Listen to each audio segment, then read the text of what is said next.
RLT, we identify 5 losing strategies. The losing strategies are patterns of behaviors, kind of our go-to thing that we do when we are feeling vulnerable, overwhelmed, or under threat. And we call them losing strategies because while they protect us, while they keep us safe, we lose intimacy. Ever had a moment like that in a session?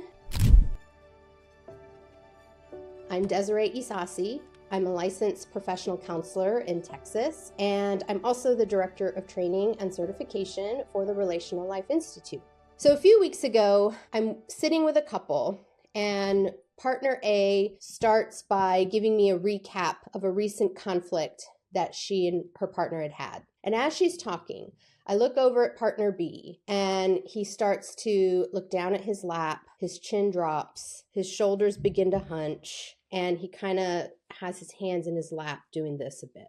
And so I'm watching this, and I check in, and instead of getting his take on what she just said, I look at partner B and I say, "What's it like to hear her say that?" He pauses and he says, "I don't know what to say. I think anything that I say next is just going to make it worse. It's just going to make her more angry. So I really am just frozen, searching my brain, trying to think of the next right thing to say." I look at partner A and ask her, "What's it like to hear him say that?" And that could have gone any number of ways, but thankfully, what she said was, "I had no idea that that's what he felt when he was doing that. All this time, when I've seen him do that, I always thought it's because he didn't care. He doesn't care what I have to say. He's not listening. He's not paying attention." So from there, from that little bit of understanding, what we could see was it's not that this was him lacking care or lacking interest. He was withdrawing. He was shutting down. He was overwhelmed at what was going on, at what was being said, and in the absence of knowing what to do, he did nothing. We call this the losing strategy of withdrawal. So what I just described to you is one way that withdrawal can show up in session with your clients. Here's another way that withdrawal can look. So same scenario, partner A starts to recap a recent conflict that they had. Partner B, instead of looking down and withdrawn in that way, leans back, crosses their arms, breaks eye contact, glances down at their watch, looks around the room. I say to partner B, "What's it like to hear your partner say that?" And this time he goes, I don't know, fine, nothing. I press a little more and get, I'm really not even sure what she's talking about. I kind of don't even remember that. Do you just keep like a secret log of all of these fights that we have? How do you even remember that? It just seems so little. Like, why even hold on to that? That's another way that withdrawal can show up, because essentially what's going on is the person employing the losing strategy of withdrawal is creating distance between not only themselves and their partner, but internally between themselves and what they're feeling. Here's one last way that withdrawal can show up in your client sessions, and it's a sneaky one. It's gotten past me a few times myself, if I'm being really honest. The client that whatever the partner is saying, they make a joke. They crack a joke. They say something glib or kind of smart. And oftentimes you find yourself laughing along. It can be really charming. But again, it is laughter. It is a joke. It is something that feels easy and safe. And it gives them distance internally between what's going on and the emotions that are coming up. So we have to address these things. And what we understand about losing strategies, and particularly the losing strategy of withdrawal, is that it really is helping your client get away from the intense feelings that are just a natural part of intimate connections. So what do, right? If you're sitting there listening, going, okay, great, I recognize all of that. How do I handle that? I got you. Here's a couple of a couple different ways that you can navigate withdrawal. So when you've got the class clown, Mr. Funny Guy, sometimes Ms. Funny Guy, but oftentimes it can be the male in the relationship that likes to employ a lot of humor. You can simply name it out loud and set some limits. Hey, I noticed that's probably the fourth or fifth joke that you've cracked, and we've only been in here for 10 minutes. How about this? Can we make a deal? For the next hour and a half, every time you feel yourself wanting to make a joke, can you hold that? Can you pause instead and check in and notice what's coming up? Can you name an emotion instead of making a joke? Do you think we could try that for the next hour and a half or however long you have left in the session? Can we make a deal? So you name it out loud, you bring attention to it, and you give them that invitation to start paying attention to what's coming up. Because again, the jokes, the laughter, it's giving them distance, it's giving them a shield. And with that small limit setting, we're asking them to put the shield down and to start paying attention to what's behind it. I've tried that myself in session a number of times, and I can't tell you how many times as soon as I do that, the person starts to cry. Or you see like a whole shift in their body language.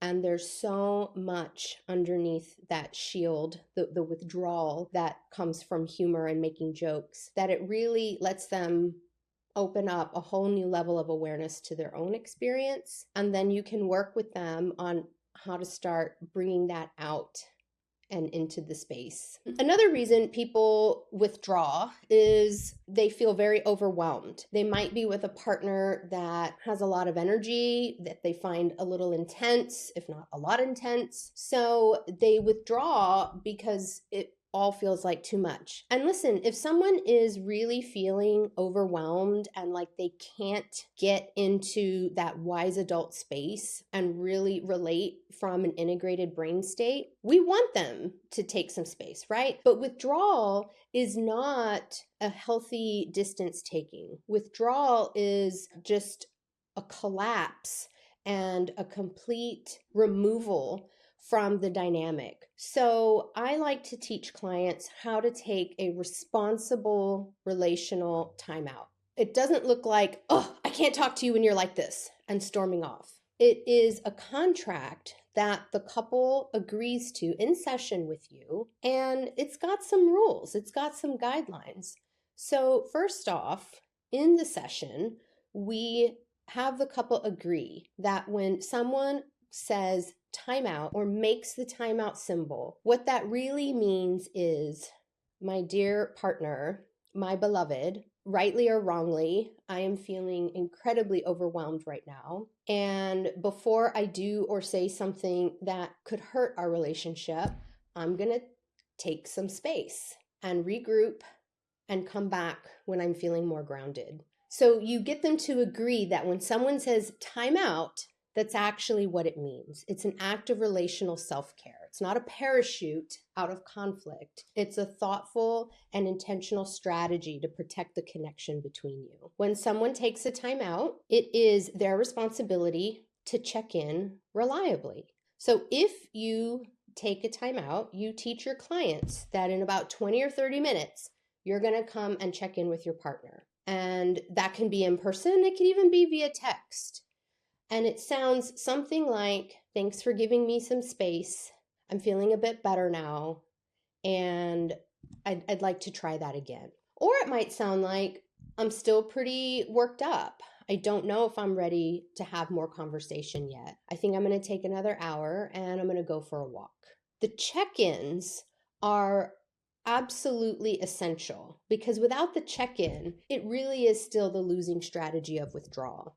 So there's just enough connection with the other partner through the use of the check-in that the connection, the conversation, the dialogue remains open.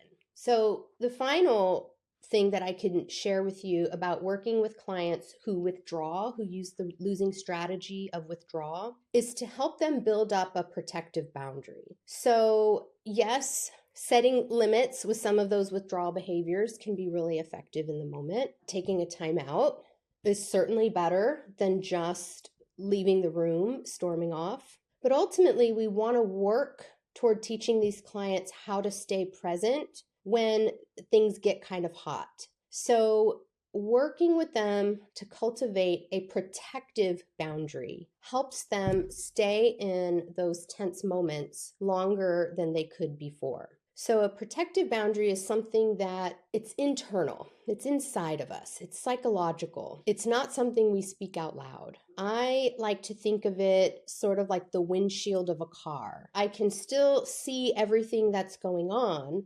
outside of my car, but I'm protected from the things that are outside the car as I drive down the street. So 3 things have to be true in order for me to allow something through my protective boundary. It has to be true, it has to be kind, and it has to be necessary. So when my partner is speaking to me about something that's on their mind, and I can feel myself getting worked up and I want to just shut down and get away from it. If he is speaking to me about something that is true and he is saying it in a respectful, kind way, and I know that it's necessary for me to hear him out, even though I'm uncomfortable, it's necessary because I care about him and I want him to know that he can talk to me about things that are difficult. So with that, I allow in what he is saying, and I keep out anything that he says that might not feel true or kind or necessary. If he starts to raise his voice,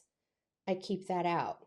But I let in when he softens and he begins to speak more relationally. Or maybe he says one kind of biting remark, but then the next one, it's better.